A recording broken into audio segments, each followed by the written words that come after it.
Jamais sans la grâce, une dévotion matinale qui vous connecte à la pensée de Dieu et vous donne la provision du ciel au quotidien.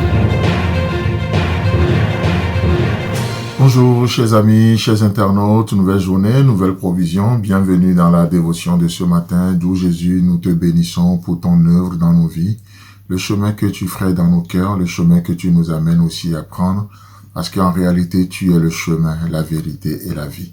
Merci de nous conduire encore aujourd'hui dans cette journée pour ta gloire Jésus. Amen. Alors 2 Rois chapitre 7, le verset 10, je lis dans la version plutôt dans la version français courant. Et ils retournèrent, il s'agit des 4 lépreux, ils retournèrent à la ville, appelèrent les sentinelles de la garde, de la grande porte et les informèrent.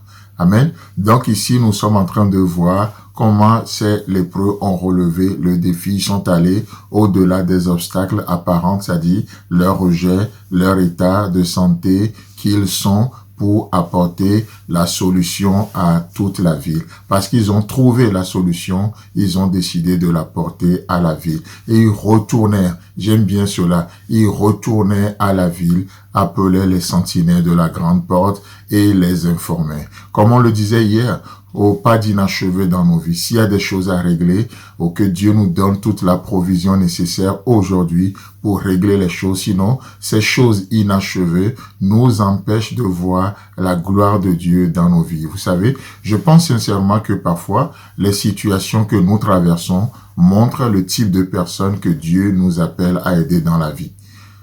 Les situations que vous traversez, que vous avez connues, que ça soit un abus, que ça soit une trahison, que ça soit la méchanceté, peu importe les situations, aucune situation ne sera perdue dans vos vies. C'est tellement précieux l'épreuve de notre foi que Dieu s'en sert pour construire des vies, pour faire du bien autour de nous encore une fois. N'est-ce pas merveilleux ça?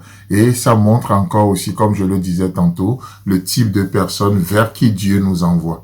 Si ces 4 lépreux n'avaient pas laissé l'œuvre de Dieu se faire dans leur cœur, ils ne pourront pas se remettre en question objectivement au point de dire « nous n'agissons pas bien, aujourd'hui est une journée de bonnes nouvelles ». Vous voyez? Donc, ils ne pourront pas se remettre en question et non seulement dire « nous n'agissons pas bien », mais aller jusqu'à partager la bonne nouvelle avec le roi et sa maison et avec toute la ville qui les avait rejetés. Mais parce qu'ils ont réglé les choses dans leur cœur et lorsqu'ils ont trouvé ce bonheur, cette bonne nouvelle, ils n'ont pas hésité à retourner dans la ville. Parce que la ville, en réalité, a les mêmes problèmes que le problème de la famine. Et vous savez, parce que ma foi, Dieu va vous envoyer comme éclaireur. Il a envoyé Moïse comme éclaireur dans le désert et Moïse a passé 40 ans dans le désert. Vous savez pourquoi? Parce que le peuple de Dieu va passer 40 ans dans le désert plus tard. Et Moïse, son expérience dans le désert, ce qu'il a traversé, tout ce qu'il avait appris sera au service du peuple de Dieu dans ce même désert-là. Et c'est extraordinaire. Combien parfois nous nous alarmons devant nos déserts, dans nos déserts, et Dieu dit non, tu as besoin d'apprendre. Tu as besoin d'apprendre dans cette situation-là.